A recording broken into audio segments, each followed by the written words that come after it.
En dan, als we kijken in de sport zelf, nee, ons kennen allemaal die sedum. Nee? Het child in sport, het child out of court.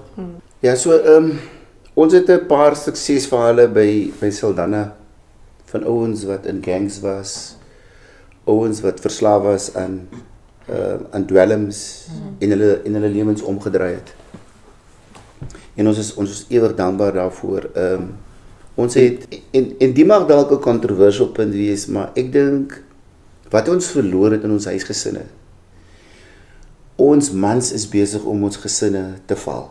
En hy denk So, want ek dink dat ons moet vir ons ouens in sport, nie net in rugby nie, maar in sokker, in cricket, in kultuurorganisasies. Wat is die rol van 'n jong man as 'n broer?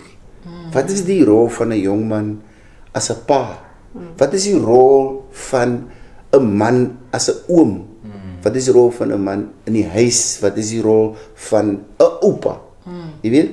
Want ek reken wanneer ons die familiedissipline teruggekry het, dan gaan ons baie minder gevalle van mense wat afdwaal, youngsters wat afdwaal. So kort en lank, 'n child in sport is 'n child out of court. Dis baie waar, maar dit gaan oor meer as dit. Ons bekers moet in die gemeenskap staan. Ons party, ons het 4, 5, 6 trofees in 'n kas.